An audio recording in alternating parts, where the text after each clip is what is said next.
Focus sur le netlinking, les backlinks. L'objectif de cette vidéo est de vous montrer comment trouver de bons backlinks avec Cocolize. Alors déjà, qu'est-ce qu'un backlink et qu'est-ce que le netlinking? Un backlink, c'est un lien hypertexte pointant d'un site A vers un site B. Le netlinking, c'est un des grands piliers du référencement naturel. Les trois piliers, c'est l'aspect technique, il faut que votre site aille vite, qu'il soit bien conçu. Le second pilier, c'est le contenu. Le contenu est roi, il faut un contenu de qualité. Enfin, le troisième pilier, celui qui nous intéresse aujourd'hui, c'est la réputation. En obtenant des liens, vous allez améliorer la réputation de votre site. Petit point d'attention, si pendant longtemps la quantité a primé sur la qualité, aujourd'hui ce n'est plus vrai. C'est-à-dire que mieux vaut avoir moins de liens mais des liens de qualité plutôt que beaucoup de liens. Si vous avez beaucoup de liens qui sont de piètre qualité, l'effet en termes de SEO peut être désastreux. Vous pouvez prendre une pénalité, perdre des positions. Alors, le problème, c'est comment trouver de bons liens potentiels, comment trouver de bons sites référents, le site référent étant le site A pointant vers le site B. À la main, c'est quasiment impossible. Cocolize nous aide énormément à ce niveau-là. Comment? Alors, vous avez au préalable renseigné vos concurrents dans l'outil. Ce que j'ai fait, je me rends dans opportunité de lien, et là je vais découvrir que j'ai pour mon épicerie en ligne 349 opportunités de sites référents, c'est-à-dire que il y a 349 sites référents qui pointent vers les sites de mes concurrents.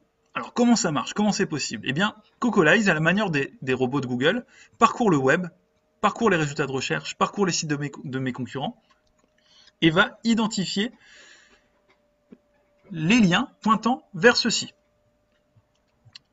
Le rapport est très simple. Je vois donc le nom du domaine référent, les pages pointant vers un ou plusieurs de mes concurrents, et puis les éléments qui font toute la richesse et toute l'aide de Cocolize, c'est le DI et le SR. DI, domaine influence, SR, spam rating. Domaine influence, c'est la réputation du domaine référent. L'idée étant d'avoir un DI le plus proche de 100 possible, donc c'est 0 à 100.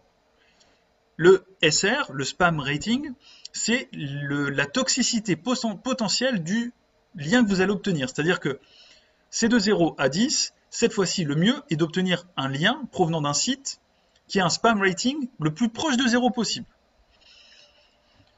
L'outil d'opportunité de lien est très intéressant de par sa dimension stratégique également. Je peux voir que mes concurrents, à première vue, ont une stratégie qui est basée sur des liens provenant d'annuaires. Mon annuaire, Soigny, le Caméléon, le référencement gratuit, annuaire web, pas Canal Blog, mais tous les premiers sites sont des annuaires.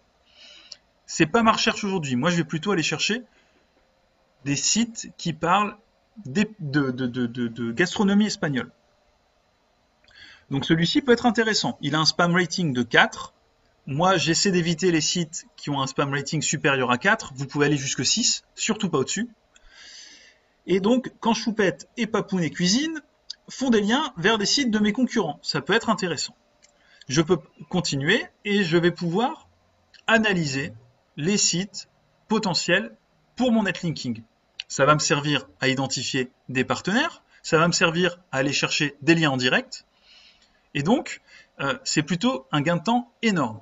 Alors, j'ai un petit peu triché pour faire cette vidéo, puisque je suis allé sur l'opportunité de lien il y a quelques semaines, et j'ai trouvé un lien très intéressant que je vais vous présenter, un domaine référent très intéressant,